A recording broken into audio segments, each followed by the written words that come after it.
ആ നിങ്ങൾ പ്ലാസ്റ്റിക് കത്തിക്കണ്ട. ഞാൻ മണക്കുന്നേ ഞാൻ കത്തിച്ചാലോ എനിക്കതല്ല മണക്കൊന്തിയേ.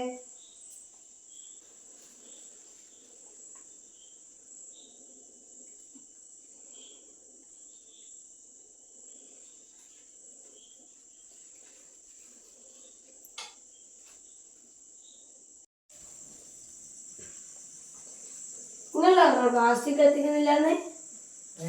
നിങ്ങൾക്കറിയില്ല പ്ലാസ്റ്റിക് കത്തിക്കലെന്ന് അല്ലേ? ഇത് കത്തിച്ചല്ലേ അവനെ നല്ലോണം കത്തു. കണ്ണാത്ത് കത്തിച്ചാൽ അങ്ങനെ കത്തില്ല, കിട്ടൂ. അതുകൊണ്ട് കത്തിക്കാൻ വിചാരിച്ച്. കത്തുന്നല്ല, രോഗം വരുത് ശ്വസിച്ചാല് കേട്ടാ. ശ്വസിക്കുന്നില്ല, കൊറേ മാരക വസ്തുക്കൾ ഉപയോഗിച്ചിട്ട് ആക്കുന്നത്. ഇതിന്റെ ഈ വായുല്ല നമ്മൾ ശ്വസിച്ചിട്ടുണ്ട് മനുഷ്യർക്ക് ക്യാൻസർ വരും. മനുഷ്യർക്ക് നല്ല എല്ലാ മൃഗങ്ങൾക്കും. ഇത് കത്തിക്കുന്നതിന് വേഗം കത്തുമായിരിക്കും, പക്ഷെ മാരകമായ രോഗം ഇത് മൂലം ബാധകമാണ്. അതുകൊണ്ട് ഇത് കത്തിക്കാൻ പാടില്ല. അല്ല ഞാൻ വിചാരിച്ചിരുന്ന് കത്തിയാൽ വേഗം അടുപ്പ് പഠിച്ച വേഗം കത്തും. അതൊന്നും ഞാൻ കണക്കറിഞ്ഞൂടാ മോനെ, അതുകൊണ്ടാണ് ഞാൻ കത്തിക്കുന്നത്. കത്തിക്കാനില്ല, ഇത് ഹരിത കർമ്മസേന വന്നാല് ഓർക്ക് കൊടുക്കാനില്ല. ഓർ വരുന്നില്ല, ഒരു 50 രൂപ കൊടുത്തിട്ട് കൊടുക്കണം. അവർക്ക് 50 രൂപ കൊടുക്കുന്നു.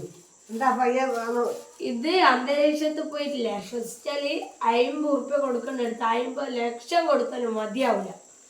അതിന് നല്ല 50 രൂപ കൊടുക്കുന്നല്ലേ? 50 രൂപ വേണ്ടേ കൊടുക്കടിക്കല്ലേ? 50 രൂപ കൊടുത്താൽ എന്താ ഒരു വീട്ടിൽ എല്ലാ പ്ലാസ്റ്റിക്കും വന്ന് എടുക്കുന്നില്ലേ അല്ലേ? ഇത് ഓരോ മനുഷ്യന്റെ ഉത്തരവാദിത്താണ്. ഇതിലൂടെ നമുക്ക് എന്തെല്ലാം മാരകമായ രോഗങ്ങള് അതെല്ലാം ഓരോ ഇതെടുക്കുന്നതിന് നമുക്ക് ഒഴിവാകുന്നില്ലേ?